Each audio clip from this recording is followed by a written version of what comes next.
Renací a los 4 años y medio, regresé a 3 días antes de mi muerte. Mi madre era una joven educada y enviada al extranjero.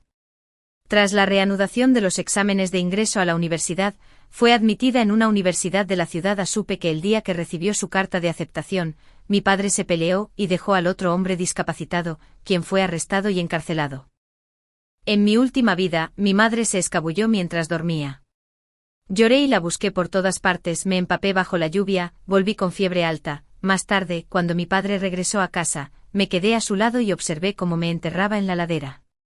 Vigiló mi pequeño túmulo y se puso canoso en una sola noche. Me desperté sobresaltada, encontrando con la mano la suave colcha de algodón, todavía un poco aturdida. Se oían voces familiares desde fuera. Eran mi abuela, quien me había arrojado a la montaña de atrás después de morir, y mi madre, quien una vez me buscó bajo la lluvia y nunca pudo encontrarme. La voz de mi madre temblaba entre sollozos. Este dinero es la asignación familiar que Charlie me daba. No lo rechaces. Considérelo como un deber filial de Charlie para con ustedes dos mayores. La abuela suspiró. Si se van, váyanse. Es el maldito segundo hijo quien te hizo daño. Tu cuñada te ha preparado pan plano en la cocina, deberías llevar comida seca para el camino. Gracias por no culparme. Yo, en cuanto me asiente, volveré por Estella. Estuve atento, comprendiendo en parte, pero no del todo. Mi padre se llama Charlie, es el segundo hijo de la familia Lin. La familia Lin era la más común del pueblo, favorecían al hijo mayor, mimaban al cuarto, y mi padre y mi tercer tío, que estaban en el medio, eran los dos que se veían desatendidos. Durante los 3 años de hambruna, mi padre y mi tercer tío no pudieron sobrevivir en casa y salieron a mendigar. Mi tercer tío fue acogido por una familia bondadosa como hijo adoptivo y posteriormente enviado al ejército. Logró algo de éxito y ahora es comandante de compañía. Mi padre había estado vagando desde niño, para ganarse la vida, a menudo recurría a la violencia y al acoso. Conocía a gente de todos los ámbitos, y los matones y rufianes de 10 aldeas de los alrededores le temían. La familia Lin temía constantemente que los hundiera. Los aldeanos lo apreciaban y con él, los hurtos y robos menores disminuyeron considerablemente. Mi madre era una joven enviada a la ciudad. Mi padre la salvó cuando cayó accidentalmente al agua y a regañadientes, se convirtió en su esposa, dándome a luz. Tras la reanudación de los exámenes de admisión a la universidad, mi madre fue admitida en una universidad de la ciudad. Dicen que el día que recibió su carta de aceptación, mi padre se peleó y dejó al otro hombre discapacitado, por lo que se lo llevaron a cumplir una condena. Mi madre aprovechó la oportunidad para obtener un divorcio ante notario y regresó a la ciudad. Se rumorea que allí estaba un amor de la infancia que la había estado esperando. Al despertar, mi madre se había ido. Lloré y la busqué por todas partes, me empapé bajo la lluvia y regresé con fiebre alta. Cuando recuperé el conocimiento con 4 años y medio, me había convertido en un espíritu que no podía tocar nada. Mi abuela y los demás envolvieron mi cuerpo en una estera de paja y lo arrojaron a la montaña trasera. Un niño que vivía al pie de la montaña me encontró y me llevó a casa. Estuve vagando por la casa de mi hermano pequeño durante varios días. Mi padre vino, me metió en un ataúd y me enterró en un pequeño túmulo. Se sentó junto a mi pequeña tumba y su cabello se volvió blanco de la noche a la mañana. Me cuidaba día y noche, preocupado por si le tenía miedo a la oscuridad, por si me aburría, por si tenía hambre, sed o cansancio. Me contaba historias y lecciones de vida, me traía comida rica y juguetes, mientras que a menudo se olvidaba de comer o beber, adelgazaba y se culpaba por no ser un buen padre. Flotaba frente al pequeño túmulo, lanzándome a los brazos de papá una y otra vez, atravesándolo cada vez. Quería decirle que comiera bien, que durmiera bien. Quería decirle que su Estella lo quería más que nadie, que no era el mal padre que decía ser. Pero ahora parecía que había regresado a la época anterior a mi muerte. Mamá se iba de nuevo y después de eso no podría encontrarla. En cuanto me di cuenta de que podía tocar cosas, quise ir a buscar a papá, pero cuando escuché la conversación entre mamá y abuela, cuando comprendí cuándo era y confirmé que papá no estaba en casa, me volví a acostar. La abuela me echaría a patadas, mamá también iba a irse de casa, y sentí un poco de miedo. Mamá y abuela charlaron un rato y luego volvieron a entrar para seguir empacando sus cosas. Sacó la caja donde papá guardaba el dinero a escondidas, ordenó los billetes y los dividió en 3 partes, una se la puso ella misma, otra en su bolso y otra en su maleta. Luego movió con dificultad el gran armario de la habitación, sacó algunos ladrillos verdes y desenterró una lata de hierro que había usado para guardar galletas. Me quedé mirando con asombro con los ojos abiertos como platos. Desde pequeño papá se crió solo y siempre supo cuidar de sus propios asuntos. Hace más de 10 años, a medida que figuras formidables eran reasignadas gradualmente a la aldea, él les pagaba discretamente con grano y carne como matrícula, y aprendió muchas habilidades de ellos. Arreglaba coches, tractores, relojes, radios, y algunas teorías económicas y filosóficas que no entendía. No era ningún secreto que arreglaba cosas para la gente en privado, el dinero que ahorraba estaba ahí. No era extraño que mamá lo supiera, pero papá me había hecho esconder discretamente esta lata de galletas con mis propias manos. ¿Cómo iba a saberlo mamá? Dentro de la lata había un pequeño candado dorado cosido a mi ropa, una pequeña pulsera de oro y unos brillantes dijes de peces dorados. Papá dijo que había intercambiado en secreto con gente rica el grano que cultivaba en las montañas y el ginseng que desenterró para conseguirlos, y que los estaba guardando para mi dote. Debido a su procedencia, no se lo había dicho a mamá. No sabía que era una dote, pero era algo que papá me había dado. Observé con los ojos abiertos cómo mamá tomaba mi caja de dote, la metía en su maleta y volvía a ordenar los paquetes. Papá me había dicho una vez, en mi pequeña parcela, que él y mamá estaban divorciados. Divorciado significaba que a partir de entonces, papá es papá, mamá es mamá, papá y mamá ya no eran una sola familia. Así que mamá seguía llevándose las cosas de los demás de esa manera, no parecía del todo correcto, ¿verdad? Desde la habitación del lado este al otro lado, se oía la débil voz de la tía Dorothy llamando a mamá para que trajera los panqueques que había cocinado. Mamá salió de nuevo y sin pensarlo mucho, se llevó la puerta consigo. Bajé del coche de puntillas y corrí hacia las maletas y los paquetes que mamá había ordenado en el suelo. Había bastantes cosas en los bultos y las cajas. Mi dote, el dinero de mi padre, la cecina y las batatas secas que mi padre me había comprado, y la radio y el reloj de la caja. Aunque mi madre usaba el reloj y escuchaba la radio, fue mi padre quien los compró. Me salté las tartas de huevo y las patatas fritas de melocotón que mi madre había comprado en la caja y los paquetes, saqué la cecina y el boniato seco que mi padre me había preparado y los guardé en el armario. Luego metí en el bolsillo los billetes que mi madre había puesto, que pertenecían a mi padre.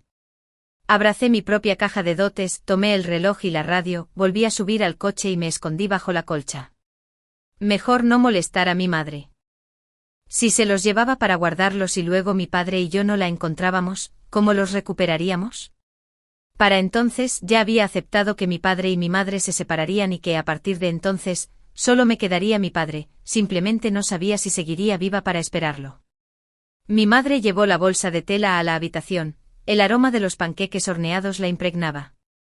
Vio que estaba despierto y se quedó paralizado un momento. Luego dejó la bolsa, se sentó en el borde del con, me acarició el pelo y se le quebró la voz. Estella, espera un poco más a mamá. Mamá se calmará y vendrá a buscarte. No culpes a mamá, mamá seguro que vendrá a buscarte. Sus palabras sonaban como si fueran para mí, pero también como si se las estuviera diciendo a sí misma. No lo entendía. Mientras me alejaba, papá ya me había dicho que tras irse, él y el amor de la infancia de mamá formaron una nueva familia y tuvieron un bebé. Por suerte estaba allí haciéndole compañía a papá. Pero mamá dijo que vendría a buscarme. Yo era pequeño y no entender las cosas no importaba, podría preguntarle a papá más tarde. Al ver lo reticente que estaba mamá a dejarme ir, no pude evitar entrar en el tema con cautela. ¿Podría mamá esperar a que papá volviera antes de irse? Si mamá no se iba, no tendría que enfrentarme a la lluvia para encontrarla. Si no me empapaba, no cogería fiebre, incluso si la cogiera, mamá estaría allí para cuidarme y no volvería a estar enterrada rígidamente en un pequeño túmulo. Papá tampoco estaría tan desconsolado. Mamá parecía no esperar que dijera eso, abrió la boca y luego endureció la expresión. Estella, no seas tonta. Que mamá vaya a la universidad es algo bueno. Estella debe portarse bien y hacerle caso a la abuela en casa. No, no. Negué con la cabeza, presa del pánico. Esta noche tendré fiebre, mucho calor, luego mucho frío, mucho frío. Sin ti, sin papá, me quedaré tiesa. Estella, ¿mamá no te lo ha dicho antes? Mentir no es propio de los niños. El rostro de mi madre se endureció. Sospechaba que lo decía porque no quería que se fuera. No, Estella no es una niña mala. Intenté explicarle que papá volvería pronto, solo un poco más. Busqué torpemente con los dedos, intentando dar una hora exacta, pero no pude descifrarla. Lágrimas de pánico me cayeron, solo pude agarrar el dobladillo de su ropa y continuar obstinadamente con lo que había estado diciendo. Mamá, no te vayas. Espera a que papá vuelva y luego nos vamos. Ya basta. Mamá me interrumpió furiosa. Tu padre no puede volver. Me gritó un poco desquiciada, sin importarle si la entendía. Se lo llevaron. Apenas logré entrar a la universidad, y tu padre fue a la cárcel. Si no voy, no podré ir a la universidad, sin universidad, no puedo conseguir un trabajo estable en el gobierno. Si eso pasa, me quedaré atrapado toda la vida trabajando en el campo con las piernas llenas de barro. Mamá tenía los ojos enrojecidos mientras me miraba con fiereza. ¿Por qué no quieren que me vaya? ¿Por qué ninguno de ustedes quiere que me vaya? Tú y ese tacaño padre suyo son igual de despiadados, ninguno de ustedes en la familia Lin tiene conciencia, ninguno espera nada bueno para mí.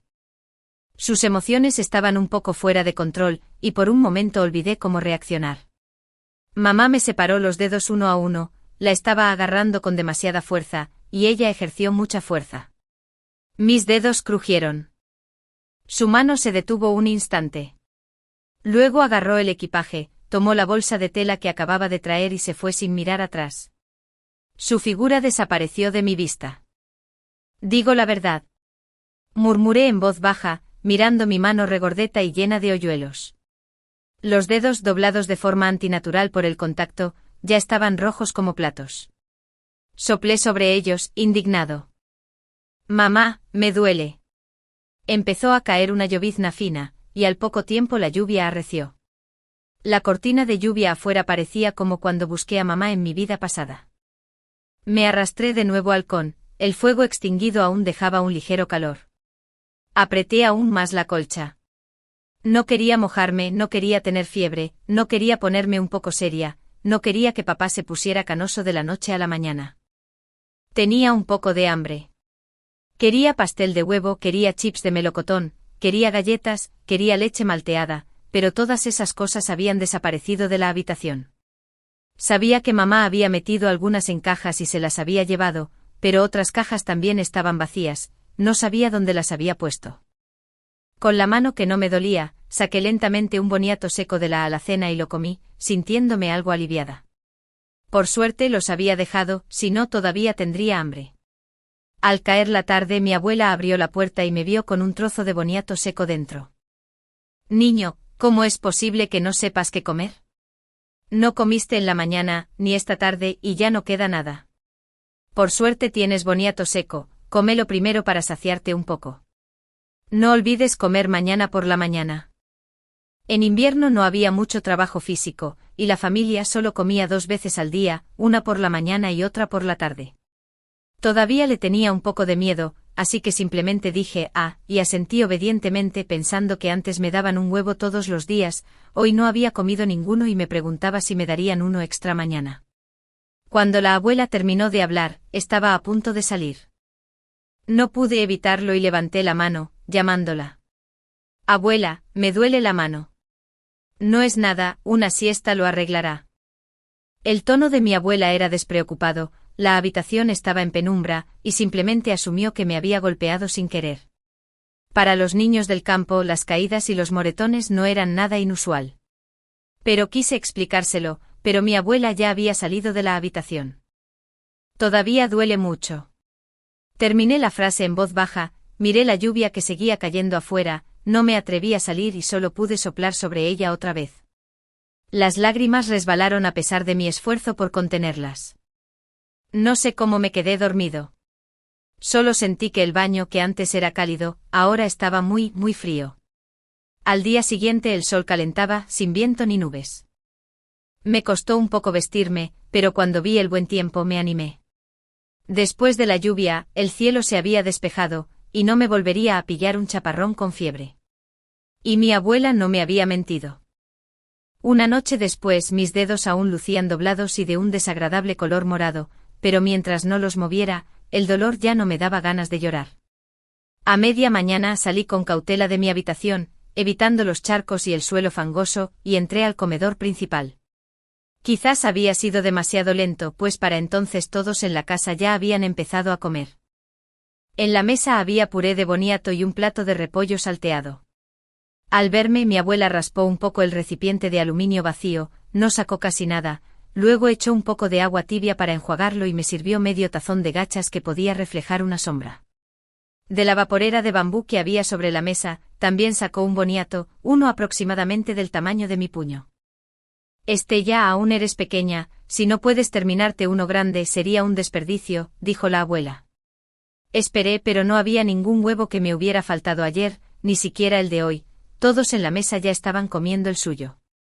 Sentado junto a Dorothy estaba Bobby, el pequeño y regordete de 3 años, y frente a él había fragmentos de cáscara de huevo.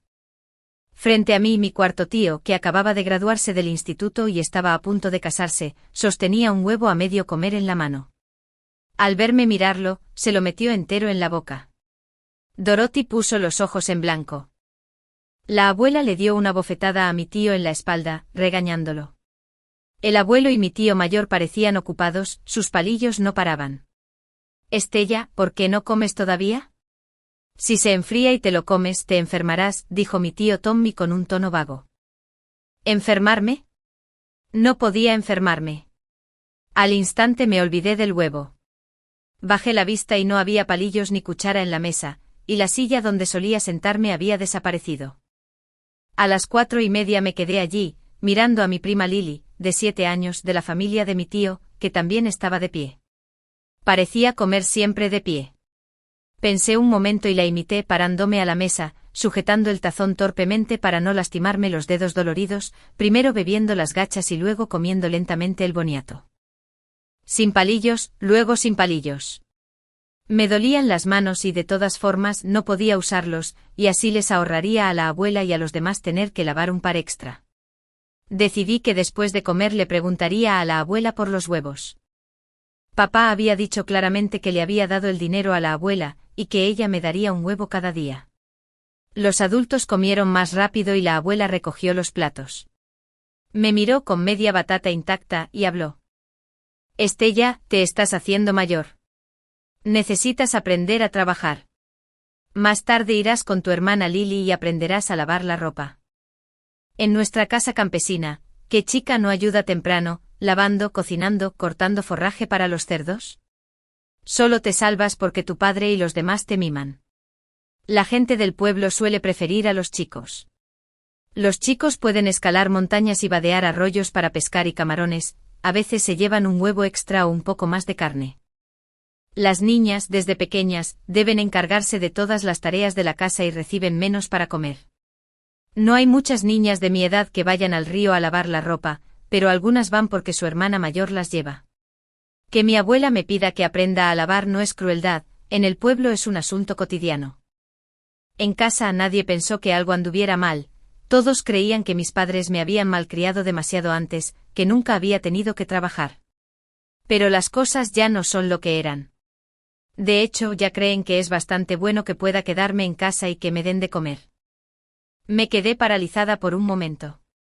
Papá me había dicho antes que no tendría que hacer el mismo trabajo que las demás niñas del pueblo, que me enviaría a la escuela, que sería como las niñas de la ciudad, limpia y bonita, sentada en un aula. Pero ahora mi abuela hablaba así. No lo entendí bien, pero no importaba. Levanté la mano derecha, todavía un poco hinchada, con los dedos doblados en ángulos incorrectos. Abuela, me duelen los dedos. No puedo moverlos. No puedo lavar la ropa. La abuela parecía muy ocupada y no miró atrás. Haz lo que quieras, así son las cosas aquí. Si no trabajas, no comes. Me quedé atónito. Lily sacó una cesta de ropa de la casa y al verme gritó, «Dens prisa, o no terminaremos de lavar hoy». Ven a ayudarme, la llevaremos juntas, es ligera. Miré la cesta enorme que había sacado, mucho más grande que la mía, luego miré mi mano, todavía hinchada y doblada en un ángulo antinatural, y negué con la cabeza con fuerza. No puedo. Me duele. Extendí mis dedos para que los viera. Lily estaba sorprendida, un poco arrepentida y un poco envidiosa. Con unas manos como las tuyas, parece que no tendrás que esforzarte. Date prisa y mejórate. Se alejó con su enorme cesta de mimbre. En casa todos estaban ocupados con sus cosas y no podían prestarme atención. Fui a la puerta y me senté en el umbral, sin saber a dónde mirar para que cuando papá volviera, fuera la primera en verlo. Pensando en papá, bajé la cabeza, volví a mirarme los dedos y los soplé suavemente. Cuando pasó el jefe de la aldea, lo primero que vio fue al pequeño agazapado en la puerta. «Oh. Estella está jugando, ¿eh?» Lo reconocí como alguien a quien conocía y lo saludé cortésmente. El jefe de la aldea sonrió e incluso rebuscó en su bolsillo para sacarme un dulce.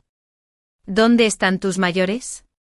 Era el jefe de la aldea, había firmado los papeles del divorcio de mi madre, había escrito la carta de presentación para que yo pudiera ir a la escuela fuera de casa, y sabiendo que ninguno de mis padres estaba allí, me miró con especial lástima. Charlie también, ¿cómo demonios terminó mutilando a alguien y ahora lo acorralan así? Sin la esposa de la ciudad y solo queda su hija menor, a quien Charlie adora pero que aún teme ser agraviada, ¿qué hacer en casa? No pude interpretar la expresión complicada del jefe de la aldea, así que respondí obedientemente a su pregunta anterior: la abuela y Dorothy están en casa, no sé a dónde se han ido los demás. Vamos, el tío irá a buscar a tu abuela. El jefe de la aldea y yo acabábamos de salir al patio cuando vimos la puerta principal del ala oeste, donde vivíamos mi padre y yo, abierta de par en par. La abuela Dorothy estaba rebuscando en los baúles y armarios, y sintió la suave colcha sobre la cama. Esta está buena, lávala y remienda, se puede usar como colcha de boda para Tommy, haz dos del mismo grosor. Esta ropa está un 60 o 70% nueva, presentable, Tommy podrá usarla cuando se case. Esas prendas remendadas y desgastadas, la abuela y Dorothy no las despreciaron. Puede usarlas cuando tu padre y los demás estén trabajando. Son de papá. Todos son de papá. Lloré corriendo para arrebatárselos. Eres un niño, no lo entiendes. Pórtate bien y no causes problemas. Dorothy no me hizo caso, me agarró y me apartó a un lado. Luego volvió a hablar con la abuela sobre qué cosas dividir, para que se podía usar cada cosa, que se podía guardar para ahorrar dinero y poder comprar repuestos más tarde. No puedes llevártelos, robar las cosas de otros está mal. Pateé y me retorcí y en el forcejeo mi mano herida recibió un golpe, el dolor me atravesó y se me llenaron los ojos de lágrimas. No me importaba el dolor en la mano, toda mi atención estaba en la ropa de papá, pero frente a dos adultos me sentí tan impotente. ¿Qué es esto? El jefe de la aldea, que había entrado conmigo y no se había dado cuenta hasta ahora, habló. Al instante me puse alerta y con ansiedad, volví la mirada hacia la puerta, buscando ayuda. Tío jefe de la aldea, dime, tengo razón. No puedes simplemente robar las cosas de los demás. Solo entonces Dorothy y la abuela notaron al jefe de la aldea y se sintieron avergonzadas al instante. Hija, somos desconocidos, dijo Dorothy secamente. La abuela suspiró y se quejó. No será porque Tommy se casa y eso es todo lo que tiene la familia, y el segundo hijo, allá, todos somos familia, simplemente lo estamos compartiendo para superar esta mala racha, ¿verdad? El jefe de la aldea entendió lo que quería decir, pero seguía siendo solo el jefe de la aldea, no podía con todo. No le respondió, pero primero le explicó por qué había venido. Tu viejo se cayó y lo enviaron a la clínica. Vine a avisarte. La familia del viejo Lin no parecía tener suerte este año. Lin 2 se metió en problemas y terminó dentro, su nuera huyó, y el viejo Lin no miraba por dónde iba, esta caída no fue fácil. ¿Qué? Nai y Dorothy al instante olvidaron todo lo demás y salieron corriendo. Solo después de que el jefe de la aldea y los demás se marcharon, me miraron con expresiones de conflicto. Me alegré un poco de que Nai y Dorothy se hubieran ido, dejando las cosas de papá, pero también me preocupaba si volverían a llevárselas. El jefe de la aldea miró a la pequeña y exquisita niña que tenía delante y sin poder soportarlo, empezó a explicarme las cosas con detalle. Tu cuarto tío se va a casar. Tu familia no tiene habitaciones libres, y esta está lo suficientemente ordenada como para que la usen como cámara nupcial. En cuanto a las cosas que hay dentro, eres demasiado joven para cuidarlas. El jefe de la aldea era un forastero, y yo tenía poco más de 4 años y aún dependía de la familia Lin para vivir. No supo inmediatamente qué hacer al respecto, pero después de un buen rato, finalmente se le ocurrió una idea. Cuando tu madre se fue, nadie sabe qué se llevó. Mientras aún tengas tiempo, echa un vistazo a ver si queda dinero en tu habitación. Esconde algo para ti y esconde algunas cosas pequeñas si tienes donde guardarlas, no se lo digas a nadie. Si alguien en casa pregunta, di simplemente que tu madre se lo llevó todo.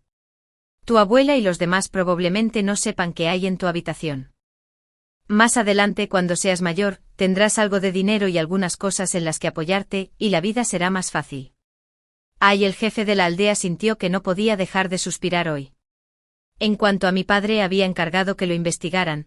Aún no sabía cuál sería la sentencia, pero era cierto que a mi padre lo habían golpeado hasta dejarlo lisiado. No hubo vidas, pero solo era cuestión de cuánto tiempo estaría encerrado. Aún así, en estos años, quienes se llevaban para reeducación mediante el trabajo nunca regresaban. En cuanto a este pequeño que tenía delante, ¿quién sabía qué sucedería en el futuro? Hijo, escucha a tu tío, mientras estés en casa, tendrás que depender de las tareas domésticas. Pórtate bien y sé trabajador, y tus días serán más fáciles. Cuando crezcas, todo mejorará. El jefe de la aldea se rió. Abracé el abrigo militar de mi padre, que casi le habían arrebatado, y reflexioné atentamente sobre sus palabras, aunque entendí poco. ¿Por qué tuvieron que cederle nuestra habitación a mi tío cuarto? ¿Por qué no podemos quedarnos con las cosas de mi padre? Sin casa, sin colchas, sin ropa, ¿qué voy a hacer? Moriré de frío. Anoche lo tenía todo, y aún así temblaba de frío. El pensamiento no dejaba de repetirse en mi mente, tengo que encontrar un lugar, no puedo morirme de frío. Metí la carne seca y el boniato en una bolsa, metí el dinero en el bolsillo del abrigo, agarré la caja de la dote, me colgué la bolsa de tela al hombro, me enrollé un abrigo gris militar más grande que yo y salí por la puerta. Desde lejos no parecía más que un bulto verde militar en movimiento. Al pie de la montaña, junto a la puerta rota de la prisión del patio. Me agaché allí intentando asomar la cabeza por debajo del enorme abrigo, y miré suplicante al chico que estaba dentro del patio, envuelto en una chaqueta acolchada demasiado grande y desajustada, sosteniendo una vara de bambú con finas ramitas de bambú atadas a ella, una escoba casera. El niño se llamaba Liam, tenía 8 años ese año, un niño que el viejo cazador había acogido. Tras la muerte del viejo cazador, vivió solo en ese patio destrozado. Cuando iba a la deriva fue él quien me encontró en la montaña, congelado, y me trajo de vuelta a su casa. Fue solo en su casa donde finalmente esperé y encontré a mi padre. Liam oyó el ruido afuera, salió y se sorprendió al verme. Se apresuró a ayudarme a quitarme el abrigo enorme que me había estado envolviendo. Estella, ¿por qué estás aquí agachada? Liam conocía a Estella. Era un huérfano que tenía que buscarse la vida. Además de hacer trabajos esporádicos como cortar pasto para cerdos por unos pocos créditos laborales, también buscaba comida en las colinas y los bosques. Con suerte podía atrapar un faisán salvaje o un conejo. Charlie había cercado en secreto un terreno en las montañas para cultivar y criar pollos y patos. Iba y venía a menudo por las colinas, y a veces se encontraba con Liam buscando comida. Al ver las dificultades del niño, le enseñó a tender trampas y lo ayudó a vender su presa. Gracias a ello, incluso a temprana edad, Liam logró sobrevivir sin pasar hambre. Pocas personas en el pueblo estaban dispuestas a realizar la ingrata tarea de ayudar a Liam. El padre de Estella, Charlie, era una de las raras excepciones, y fue quien más lo ayudó. El niño que Liam mencionaba con más frecuencia, no lo conocía, pero no me resultaba desconocido. Bajé la cabeza sin atreverme a mirarlo y pregunté con cierta esperanza, hermano, si no tengo casa, ¿me llevarás ahora mismo? Tenía algunas dudas, cuando me quedara paralizado, mi hermano mayor tendría que levantarme y cargarme con dificultad. Ahora que había venido solo, no tendría que malgastar el esfuerzo. Alguien como yo debería ser más agradable, ¿no? Liam estaba un poco atónito. ¿Qué clase de palabras eran esas? Rápidamente le lancé la bolsa de tela que había traído. Traje comida. Puedo cuidarme sola. Hermano, solo dame un poco de tu habitación. Solo me quedaré unos días, solo unos días, nada más. Seré muy buena, tan buena como cuando estaba rígida y obediente. No molestaré al hermano menor y esperaré a que papá regrese. Liam recobró el sentido y me jaló hacia la casa. ¿Qué demonios está pasando? Dime, ¿quién te acosaba en casa? El tío Charlie tuvo un accidente y ayer la joven y educada esposa del tío Charlie también se escapó. Ahora, con Estella así, Liam instintivamente sintió que alguien debía de haber sido acosado. Liam no pudo evitar recordar lo que había sucedido el año en que su cazador guardián había muerto hacía un par de años. Un grupo de parientes lejanos de los que nunca había oído hablar empezó a aparecer en la casa, desaparecían cosas cada pocos días, y si el pequeño patio no hubiera estado tan ruinoso que parecía a punto de derrumbarse en cualquier momento, temía no tener ni siquiera ese único lugar donde vivir. Después de eso aprendió a esconder cosas, para empezar, no quedaba mucho en la casa, y solo entonces su vida se tranquilizó. Mantuve la cabeza baja. Mi cuarto tío va a vivir en la habitación que usamos papá y yo, y la abuela y Dorothy van a repartir las cosas de papá y las mías. La expresión de Liam se volvió más fea. Lo observé con la voz cada vez más baja, y de repente recordé lo que papá le había dicho una vez en mi pequeña tumba. Dije un poco débil, que no tengo dónde vivir. Papá dijo que somos familia, que eres su yerno, así que no me abandones. Lo miré furtivamente sin aliento y con sentimiento de culpa. Había mentido, algo que oí a menudo en mi vida pasada, en esta papá nunca había dicho algo así. En aquel entonces, papá había construido una pequeña cabaña y cercado un patio junto a mi pequeño túmulo. Ya se había recuperado de ese periodo inicial en el que sentía que podría seguirme en cualquier momento. Liam, preocupado por papá, aparecía casi todos los días y a veces se quedaba a dormir. Papá se burlaba de él de vez en cuando, diciendo que era guapo, que una vez pensó en llevárselo a casa para criarlo como mi yerno. En privado, papá también, junto al pequeño túmulo, me decía en voz baja que si quería que papá volviera a casa por la noche, no me asustara si veía a un joven guapo y desconocido. Liam parecía como si le hubiera caído un rayo. Tardó un buen rato en recuperarse, tartamudeando. Oh, vale, está bien. Su cara se puso roja como un tomate. El tío Charlie solía hablar con él y no le hacía caso. ¿Cómo podía decirle lo mismo a Estella, siendo Estella tan pequeña? La sorpresa fue demasiado repentina. Hermano, lo prometiste, ¿verdad? ¿De verdad prometiste darme un poco de tu habitación? Solo un poquito. Levanté la mano e hice un gesto diminuto con los ojos brillantes mientras esperaba la confirmación.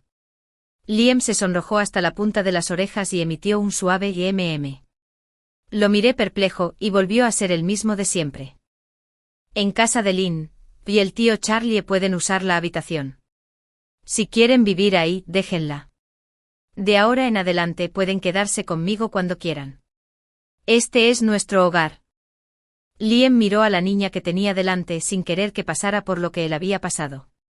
El tío Charlie siempre lo había protegido, y ahora que no estaba, él la cuidaría. No tengas miedo. Cuidaré de ti de ahora en adelante. Tras tomarlo en serio, Liam se relajó y repitió la promesa solemnemente. Miré aturdida al apuesto joven que me sonreía, y mis ojos se llenaron de calor. De verdad, dijo que este es mi hogar. Incluso dijo que papá es un buen hombre y que me cuidaría. El joven es tan amable como dijo papá. Liam llevó a Estella adentro para que dejara sus cosas y luego le preguntó con más cuidado sobre la situación. Al enterarse de que no había nadie de la familia Lynn en casa, simplemente la llevó de vuelta a la antigua residencia de los Lynn. En la antigua casa de los Lynn, a la habitación que Estella compartía con su padre. Liam metió las cosas en la cesta que había traído mientras daba instrucciones. Todo lo que necesiten llevar, empaquetémoslo rápido. Liam explicó que todos en el pueblo están en la clínica ahora mismo, así que aún tenemos tiempo. No había mucho que hacer en el pueblo en invierno. Ver al viejo Lynn rompiéndose una pierna fue todo un espectáculo, la gente sin nada mejor que hacer acudió en masa a la clínica a mirar boquiabierta, y la calle estaba desierta. No podría haber habido una mejor oportunidad. Se me iluminaron los ojos y enseguida empecé a rebuscar por todas partes. La ropa, los zapatos, las colchas y mantas de mi padre, la bolsa de agua caliente y el esmalte estaban en casa, si pudiéramos llevárnoslo todo, mejor. Liam primero escogió las cosas más importantes y las metió en su cesta, diciéndome que esperara allí mientras las traía corriendo. Hizo 5 viajes seguidos antes de que hubiéramos recogido casi todo. Aparte de los objetos grandes como mesas y armarios, que 2 niños pequeños como nosotros no podíamos mover, revolvimos todo lo que pudimos. Antes de irse, Liam dejó la habitación hecha un desastre y dejó huellas de diferentes tamaños, borrando las señales de nuestras idas y venidas para que pareciera que mucha gente había pasado a robar. Observé a Liam todo el camino con admiración. Se removió bajo mi mirada, un poco avergonzado, y susurró: «Nos llevamos estas cosas, no se lo digas a nadie, o podrían intentar llevárselas». Liam recordó el momento después de la muerte del cazador, en aquel entonces no entendía nada. Por suerte ahora lo entiende. Estella no tiene por qué soportar lo que él pasó. Las cosas del tío Charlie y cualquiera que haya acosado a Estella, no merecen tocarlas. Bueno, no diré nada. Obedecí. El abuelo se había roto la pierna, el médico de la clínica le colocó el hueso y el cuarto tío y los demás lo llevaron a casa. Pero al llegar, encontraron la puerta de la habitación del lado oeste abierta de par en par y el lugar en ruinas. Aparte de los objetos grandes, se habían llevado todo lo útil. La abuela soltó un aullido y empezó a llorar, y la tía Dorothy se dio una palmada en los muslos y maldijo desde el suelo. Ya había bastante gente reunida, y ahora todos susurraban y murmuraban, llamando al ladrón despiadado. Liam me ayudó a esconder las cosas y no dejaba de repetirme qué decir si alguien preguntaba. Tras asegurarse de que lo había recordado, me trajo de vuelta. Vi a la abuela llorar y a Dorothy armar un escándalo, y de alguna manera me sentí muy feliz. Pero entonces pensé en la habitación en la que vivíamos papá y yo, ahora compartida con otros, y lágrimas de dolor resbalaron por mis mejillas. Pobrecita. Los aldeanos me vieron llorar y se sintieron incómodos. Mi madre había fallecido, mi padre estaba en la cárcel y las pertenencias que la pareja había dejado atrás habían sido robadas. ¿Cómo se suponía que iba a sobrevivir esta niñita?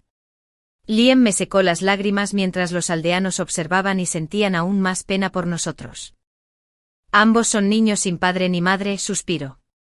¿Qué será de ellos en el futuro? Nadie pensó que el vaciamiento de la casa tuviera algo que ver conmigo, una niña de 4 años y medio, ni siquiera el jefe de la aldea, que me había aconsejado antes, me relacionó con el asunto. Cuando la multitud se dispersó, seguí el flujo de gente y regresé con Liam al destartalado patio de la prisión. Liam me llevó adentro para mostrarme el grano que tenía almacenado.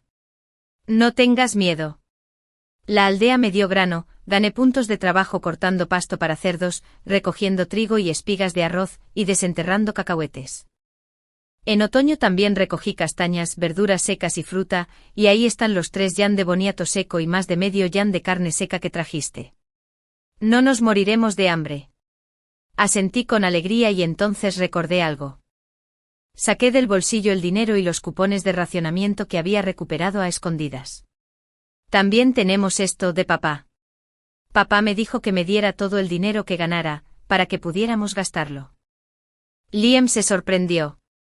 Extendió los billetes sobre la mesa de patas inestables y los contó con cuidado. Un total de 150 yuanes, 110 billetes juntos, 50 separados, algunos enteros y otros en cambio.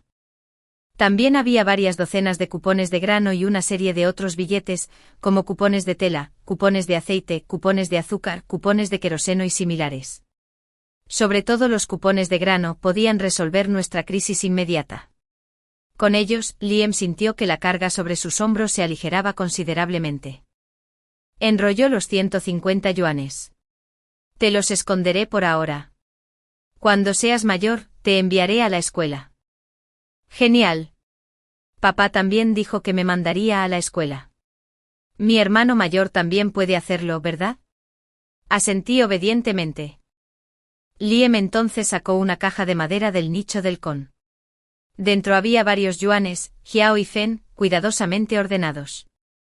Explicó que parte de esto era dinero que gané vendiendo productos de la montaña. A veces atrapo algo en una trampa que preparo, y mi tío, tu padre, me ayuda a venderlo. La parte del dinero también está aquí. En total son 37 yuanes, 3 Jiao y 6 Fen. Debería bastarnos por un tiempo. Al principio no tenía cupones de racionamiento, iba a rogarle al líder de la brigada que me diera tu parte para ver si podía prestarme algo. Ahora que tengo cupones y suficiente grano en casa para que dure hasta que se derrita la nieve el año que viene, iré a comprar a la comuna cuando eso suceda. Liem, que había conocido desde hacía mucho tiempo la calidez y la frialdad de la bondad humana, nunca dependió de los abuelos ni de los tíos de la familia Lin. Los adultos siempre tenían todo tipo de excusas. Es solo un niño pequeño, no tiene sentido perder el tiempo arriesgándose por raciones que quizá no consiga.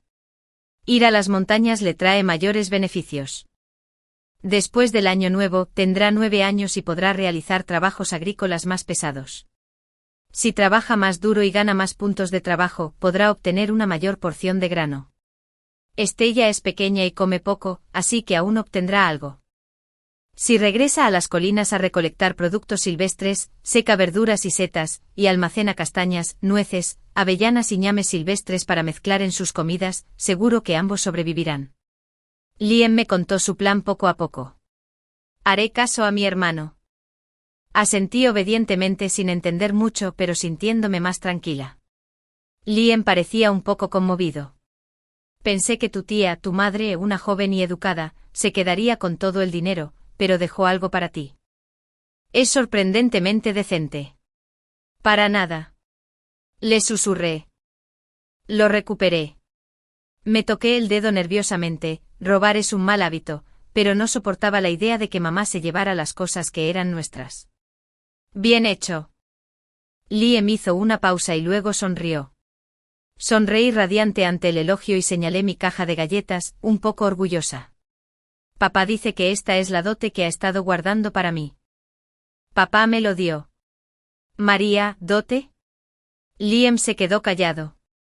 Debía de tener la cara roja como un tomate. Al mismo tiempo notó mi mano con claridad. Azul y morada, con los dedos aún doblados en un arco extraño. Liem se sobresaltó. ¿Qué te pasa? Desde ayer hasta ahora, después de tanto tiempo, casi me he acostumbrado al dolor en el dedo. Cuando Liem preguntó, todavía me sentí ofendida. Mamá se iba, le agarré la ropa, me abrió la mano a la fuerza, y terminó así. Volví a soplar con cautela, para convencerme. No duele, no duele. La cara de Liem se veía fea. ¿Qué le pasaba a la familia Lin? No era momento para tonterías. Me agarró de la muñeca y empezó a salir, pero tras un par de pasos, recordó la caja de la dote y se dio la vuelta. Abrió la lata de galletas, su interior brillaba con oro. Liem se quedó paralizado un instante, pero solo ese instante y luego metió rápidamente los 150 yuanes. Después levantó una losa de la casa y la escondió. Cerró la puerta con llave y solo entonces me sacó del patio y se dirigió directamente a la clínica del médico descalzo. El médico descalzo de la clínica era muy hábil en ortopedia, decían que era un oficio que se transmitía de generación en generación para ganarse la vida. Frunció el ceño al ver mi mano. ¿Por qué has venido justo ahora? Acababa de decir eso cuando algo lo impactó y se tragó el resto de sus palabras. Me dobló y me retorció la mano hasta que me dolió tanto que pensé que me moriría, con lágrimas en los ojos. Luego me la vendó con una pequeña tablilla de madera tan rígida que parecía hierro. Incluso me advirtió con dureza, si no quieres que te la ampute después, más te vale portarte bien. La dejaremos así, cuando se enderece hablaremos de lo que viene después. El rostro del doctor permaneció serio, como si mi mano estuviera en un estado lamentable. Liem asintió con gravedad. La vigilaré. Más tarde, cuando Liem me llevó a que me cambiaran la cataplasma, escuchamos al médico de la clínica charlando con alguien. Al parecer, el médico había mencionado la herida de mi mano casualmente mientras reexaminaba la pierna de mi abuelo. Preocupado de que no le prestaran atención, lo expresó con más seriedad. La familia Lin se sorprendió bastante, pero nadie dijo que irían a buscarme y me traerían de vuelta a casa. Como tenía la mano herida y no podía trabajar, traerme de vuelta solo serviría para desperdiciar grano y leña. Si me quedaba lejos de casa y no comía sus raciones, sería mucho menos problemático. La familia Lin pensó que una vez que ya no pudiera sobrevivir aquí, volvería a casa a buscar comida. No sintieron la necesidad de esforzarse por encontrarme. Al volver a casa, Lien me miró con extrema cautela. Pero me alegré. Si la familia Lin no venía a por mí, no tendría que volver congelada, no tendría que volver a ser amontonada en un pequeño bulto gris. Liem y yo seguimos viviendo así en el destartalado patio al pie de la montaña. Mi cuarto tío se casó antes de que las fuertes nevadas cerraran las montañas.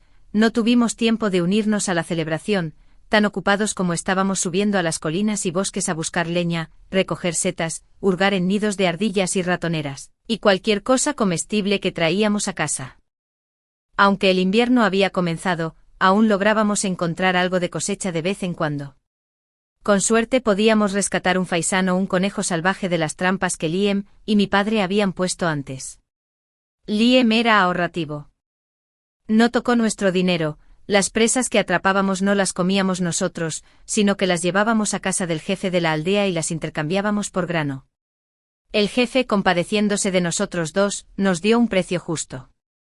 Antes de Año Nuevo nuestra familia añadió media cesta de batatas, 5 yan de arroz integral, 1 yan de harina blanca y 2 yan de harina de maíz, suficiente para alimentarnos durante medio mes más.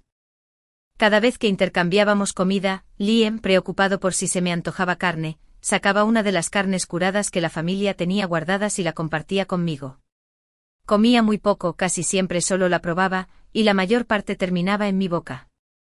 Solo dejamos de ir a las montañas cuando la nieve se hizo cada vez más intensa. Este año la nieve fue especialmente abundante. La puerta del patio ya estaba sellada con una gruesa capa, la cerca que rodeaba el pequeño patio se convirtió en un alto muro de nieve y ya no podíamos salir. Liem me hizo 3 muñecos de nieve en el pasillo, yo en el centro, él y papá a cada lado, como si papá siempre hubiera estado con nosotros. Me sentí muy feliz con solo mirarlos. El pequeño patio destartalado no era muy resistente, la nieve que caía parecía capaz de aplastar en cualquier momento esta destartalada casa. Todos los días Liem barría el tejado con la escoba de bambú que había hecho con la esperanza de que la casa aguantara y no se derrumbara. En un abrir y cerrar de ojos, llegó Nochevieja. Por la tarde Liem cortó las 2 colas de cerdo magro que le habían dado al pueblo y las mezcló con col para hacer el relleno.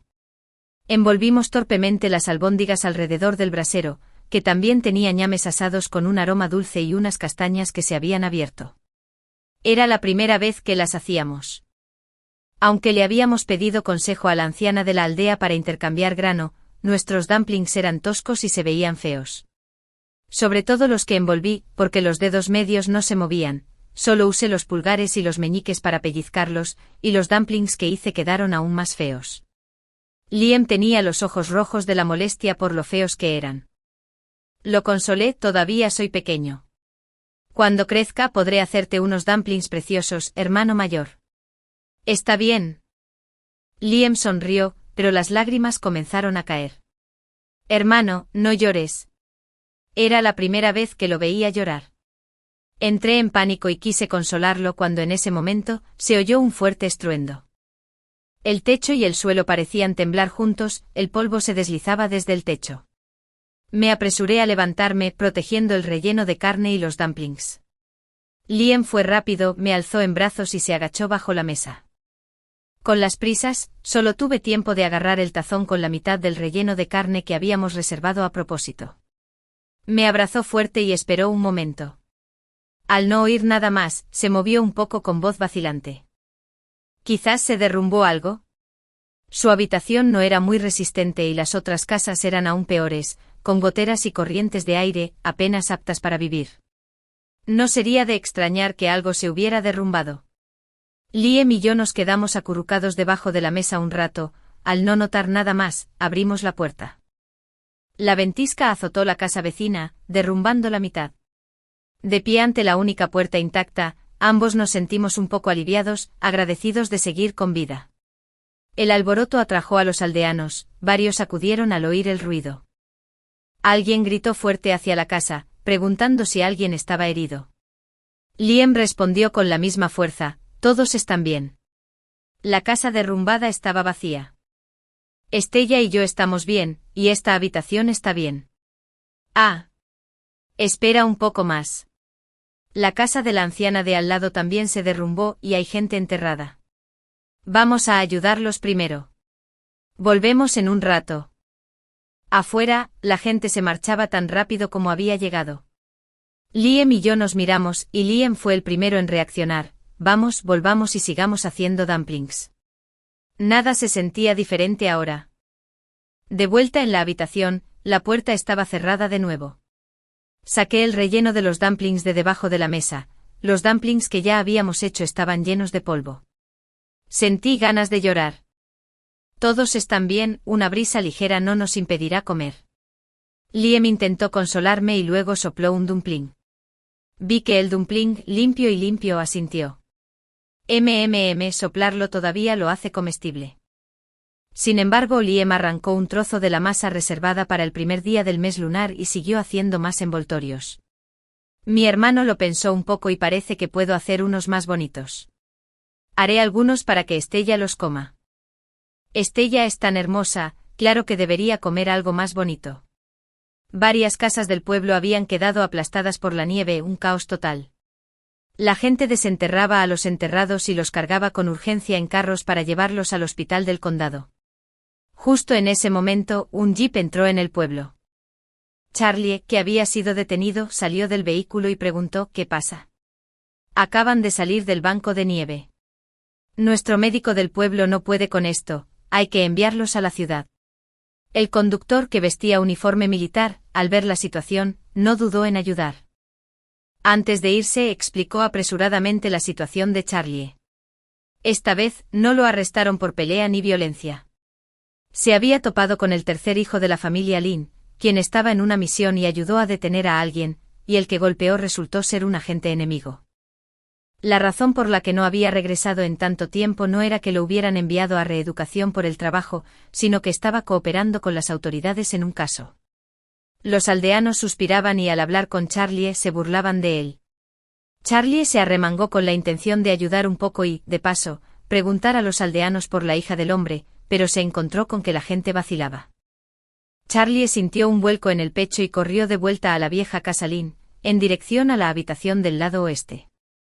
Empujó la puerta, los muebles le resultaban familiares, pero la disposición era extraña. Un gran símbolo rojo de felicitaciones estaba pegado en la ventana, y la funda de almohada del con era una deslumbrante peonía carmesí. Se burló y se volvió hacia los indecisos miembros de la familia Lynn. ¿Qué hay de Estella? El tío mayor se frotó las manos. Charlie, no te emociones. A Estella le ha gustado jugar con ese Liam al pie de la montaña estos días. Está allí ahora mismo, tú. El rostro de Charlie se ensombreció. Regresó a la nueva casa, agarró un palo y empezó a destrozar cosas. Luego vertió queroseno sobre la mesa, sacó una caja de cerillas, encendió una y se colocó justo frente a la puerta. Se movió demasiado rápido y golpeó con demasiada fuerza. Antes de que nadie pudiera reaccionar, ya había completado todo el proceso. ¿Qué haces, segundo hermano? Charlie se quedó allí, dejando que las llamas a su espalda consumieran las cosas de madera y tela. La familia Lynn intentó apagar el fuego, pero él los bloqueó con tanta fuerza que ni siquiera pudieron acercarse a la puerta. El tío Lynn, el cuarto tío y los demás trabajadores fueron golpeados hasta que sus caras y narices quedaron magulladas e hinchadas. La abuela dio un paso al frente, dándole palmaditas en la espalda una y otra vez mientras sollozaba. ¿Qué pecado he cometido para dar a luz a semejante desgraciado? Toda la familia teme por ti, y llegas a casa así. Charlie fingió no oír. El fuego a sus espaldas ya se había extendido, una humareda negra se elevaba y las llamas arrasaban media habitación. Solo entonces salió por la puerta y tras unos pasos, echó a correr. Atrás quedaron los llantos y los regaños. En ese momento en el pequeño patio al pie de la montaña. Liam y yo estábamos calentando agua a punto de hervir dumplings, cuando oímos un alboroto afuera, mezclado con algunos lamentos despiadados y escandalosos, un clamor estridente que despertaba la tranquilidad del pueblo invernal. Agucé el oído y, inseguro, le pregunté a Liam: hermano, ¿son Dorothy y la abuela llamando? La destartalada casita en la que vivíamos estaba en las afueras del pueblo. Aún a varias casas de la casa de la familia Lin en el centro, no esperaba que pudiéramos oírla desde tan lejos. Liam asintió. Miró la puerta bien cerrada y luego pensó en el patio sepultado por la nieve. La habitación acababa de calentarse un poco, y en cuanto se abrió la puerta, entró el viento frío y disipó el calor. Aunque saliéramos al patio, no podríamos pasar la puerta.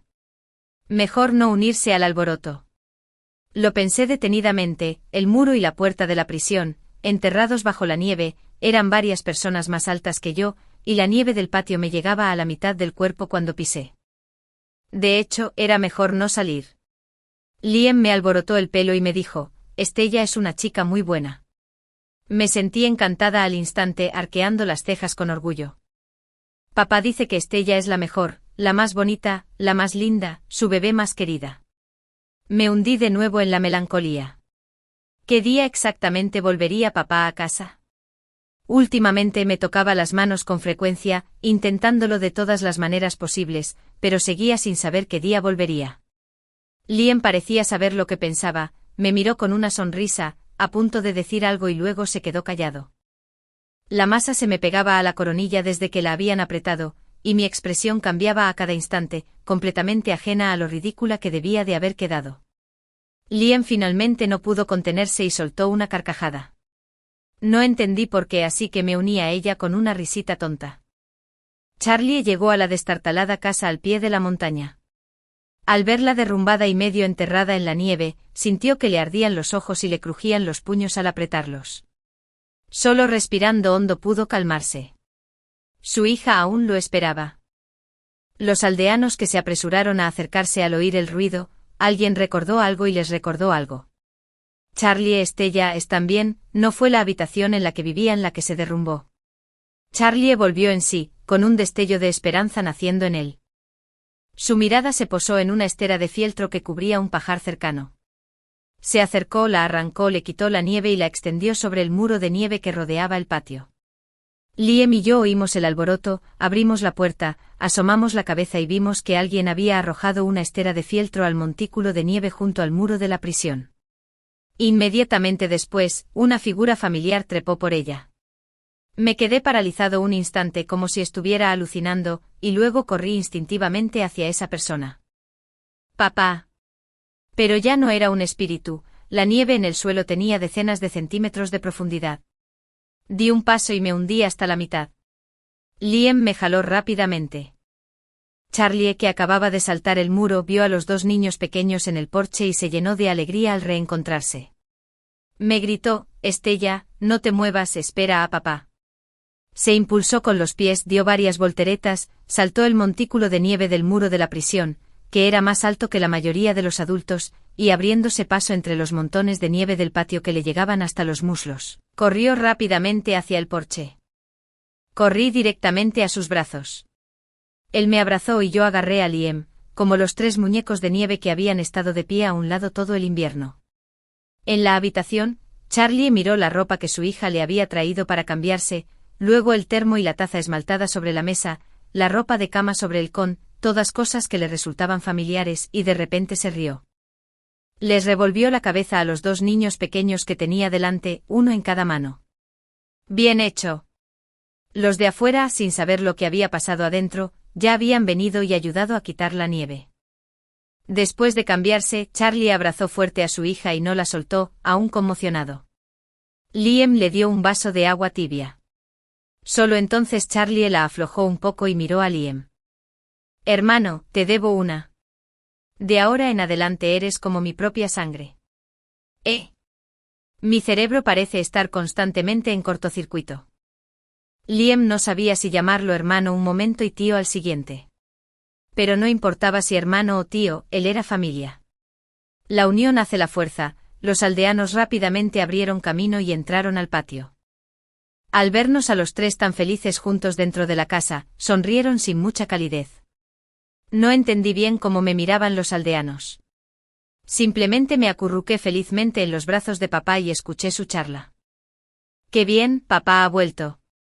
Qué bien que no acabara rígido y enterrado en un pequeño montículo, convirtiéndome en esa alma inalcanzable. Al poco tiempo los aldeanos se fueron. Papá volvió a amasar y usó el resto del relleno para los dumplings de Año Nuevo, lo que nos sobró a Liam y a mí, envolviéndolos todos juntos, incluso los feos que habíamos hecho, y los puso en la olla. Mi hermano mayor quizás se resistiera un poco a dejar la comida, tenía los ojos rojos otra vez. Papá también parecía tener arena en los ojos. Yo era el único que no seguía el ritmo, comiendo los dumplings más bonitos envueltos por mi padre y mi hermano, sintiéndome muy satisfecho conmigo mismo. Después de comer, Charlie charló distraídamente con los dos niños. Fue entonces cuando supe que cuando mi padre regresó a la casa de la familia Lin y encontró a su cuarto tío viviendo allí con su nueva esposa, prendió fuego a la casa. Destrozó algunos muebles, quemó otros, no dejó ni una sola pieza intacta. Arrugé la comisura de la boca disimuladamente, incapaz de contenerla. Papá, entre risa y llanto, dijo, ¿tan contento estás? Me llené de alegría. Lo abracé con alegría y lo elogié. Papá, eres el mejor. Lo acusé con total confianza. Son unos malvados, nos robaron la casa que es mía y de papá, y también intentaron llevarse nuestra ropa y mantas. Por suerte fui lo suficientemente listo como para ir a buscar a mi hermano, de lo contrario, seguramente me habría congelado de nuevo, convertido en un pequeño túmulo. La expresión de Charlie se ensombreció al reflexionar con calma sobre lo sucedido durante ese tiempo. Respecto al divorcio, Charlie se encontraba en una situación especial y no pudo comparecer en persona, pero recibió la noticia y dio el visto bueno, razón por la cual su exesposa pudo obtener el certificado de divorcio en la comuna. Así que cuando regresó a casa, su esposa ya no estaba, lo cual no le sorprendió en absoluto. Pero la situación de Estella era algo que él nunca había esperado. Me acurruqué en los brazos de papá, charlando sin parar, sin preocuparme. Charlie se enteró de que su exesposa había donado los bienes que había dejado a la familia Lin, y no le sorprendió, si eso no hubiera sucedido, los Lin no la habrían dejado ir tan fácilmente. Se enteró de que Estella había recuperado el dinero y las facturas que su exesposa pretendía quitarle, y la elogió con alegría. Se enteró de que su exesposa aún quería la dote que le había preparado, y su rostro se ensombreció un poco. Pero nada de eso se comparaba con la ira que sintió al enterarse de que Estella había resultado herida en la mano. La frialdad en la mirada de Charlie casi pareció cobrar cuerpo. Papá. Sentí que algo andaba mal con su humor y lo miré con incertidumbre. Esta versión de papá me hizo recordar cuando cuidaba mi pequeña tumba. Charlie volvió en sí. Papá está aquí, no volverá a pasar. Sacó la mano que tenía escondida en la manga, tocándola con tanto cuidado que no se atrevió a tocarla, como si temiera hacerme daño. Había notado la herida en mi mano hacía tiempo, pero asumió que fue un accidente y planeaba preguntarme sobre ello lentamente. No esperaba que la verdad fuera mucho más desgarradora y culpable de lo que imaginaba. Fue solo mientras decía eso que recordé la herida en mi mano. De hecho, si no te fijas bien en los dedos ahora, ya lo he olvidado. Pero en ese momento, todas mis quejas volvieron a mí. Papá, me duele muchísimo. Le extendí el dedo que aún estaba entablillado con una tablilla de madera, lleno de agravio, y se lo ofrecí. Sóplalo por mí, por favor. Charlie sostuvo al niño. Está bien, papá te lo soplará. Su voz era muy baja, casi no lo oía. Pasamos todo el festival en casa de Liam y nunca mencionamos volver a casa de los Lin.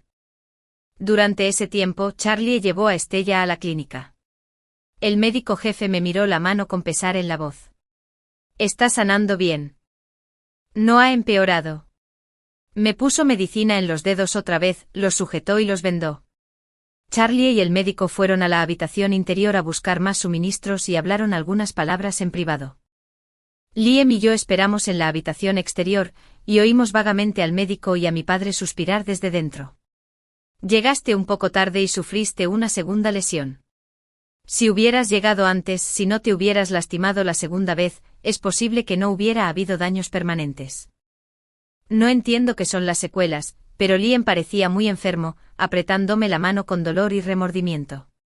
Charlie salió, cogió a Estella y no volvió a mencionar la mano, solo le hizo señas a Liam para que regresara con él. ¿Qué quiere comer Estella? Papá te lo comprará cuando salga, dijo Charlie, mirando a Liam y dándole una palmadita en el hombro con la mano libre. Dinos también que de ahora en adelante los tres viviremos juntos. Liam bajó la cabeza y murmuró un triste. Toqué con alegría los dedos de la mano sana y los conté uno a uno. Pastel de huevo, galletas de melocotón, bizcochitos y leche malteada.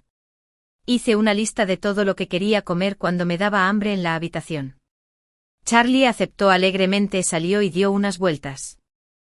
Cuando regresó, de alguna manera se las había arreglado para conseguirlo todo e incluso trajo a casa decenas de kilos más de provisiones. Estuvo ocupado los siguientes días, saliendo varias veces, cada vez mediodía, dejándonos solo a Liam y a mí en el pequeño patio al pie de la colina. Pero ya no estaba ansioso, y el rostro de Liam se iluminó con más sonrisas. Ese día, Charlie regresó muy animado. No sabía qué había pasado y sonreí tontamente. Solo entonces Charlie me contó en qué había estado ocupado estos últimos días. Lo habían dado en adopción formal. Lo que Estella había pasado recientemente había sembrado en Charlie un profundo rencor contra la familia Lynn. No quería que Estella sufriera más daño, así que simplemente se dio en adopción, de una vez por todas. Preocupado porque no lo entendiera, incluso me lo explicó. Ser adoptado significa que me han cambiado por un abuelo para Estella. Creo que ya lo entiendo. Mi nuevo abuelo es un túmulo. Este abuelo nunca se casó, nunca tuvo hijos, y de ahora en adelante no habrá una abuela que se asegure de que coma suficientes batatas, ni tíos que me quiten los huevos, ni nadie que me arrastre a lavar la ropa. Ya lo entendí, pero papá era muy feliz, así que yo también lo era. La familia Lynn vino a causar problemas, pero con papá allí, los ahuyentó a todos. No sé cómo lo manejó, pero nunca volvieron al patio al pie de la montaña después de eso. Pocos aldeanos dicen cosas como que es mejor resolver disputas que hacer enemigos. Los Lynn no eran muy decentes. Aunque todos éramos gente pobre del campo y podíamos entender sus decisiones hasta cierto punto, un padre que defendía a su hija no se equivocaba. Acababa de pasar el año nuevo cuando los tres nos marchamos del pueblo. Gracias a un mérito de Charlie, le concedieron una plaza para convertirse en trabajador fijo en la acería de la ciudad. Así fue como se trasladó nuestro registro familiar a la ciudad. En cuanto llegamos a la ciudad, vendió uno de los brillantes colgantes de pez dorado de la dote que había preparado para mí, y me llevó al gran hospital. Parecía que mis dedos habían costado mucho, se consultó a médicos de varias ciudades, pero aún sentía que nunca se había curado del todo. No sentía gran cosa. Para cuando me quitaron la pequeña férula, mis manos estaban bien para las tareas cotidianas, pero él y Liam me cuidaban constantemente sin dejarme tocar nada. Charlie aceptó el trabajo en la ciudad, solo como una medida provisional. Tras la flexibilización de las políticas, cedió el puesto en la acería al hijo mayor del alcalde de la aldea, quien había terminado la secundaria, era el registrador de la aldea y posteriormente perdió su trabajo tras los contratos de tierras, en agradecimiento por la atención que nos brindó el alcalde durante ese periodo. Él mismo utilizó los contactos y recursos que había acumulado a lo largo de los años para emprender negocios. Era un hombre extrovertido que conocía a gente de todos los ámbitos y tenía un ojo perspicaz. En poco tiempo amasó un gran capital. Como nunca olvidó la lamentable imagen de mí viviendo en una casa derrumbada durante aquel día de nieve, siempre que tenía dinero compraba casas por todo el país, ganaba más, compraba más y escribía todas las escrituras a mi nombre, preocupado de que me echaran de nuevo sin un lugar donde vivir. Las casas fueron demolidas y redistribuidas, una y otra vez. Para cuando me gradué de la universidad, me casé con Liam y estábamos organizando el patrimonio familiar, descubrimos que la cantidad de títulos de propiedad en nuestras manos había alcanzado una cifra aterradora.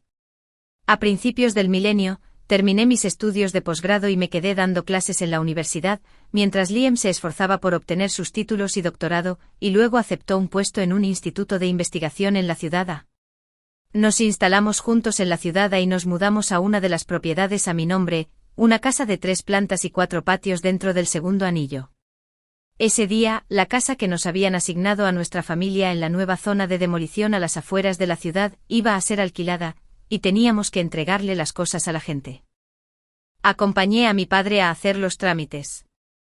Al salir, nos topamos con alguien que buscaba un alquiler. Era una madre de mediana edad, vestida con sencillez, que acompañaba a una joven con vestido camisero.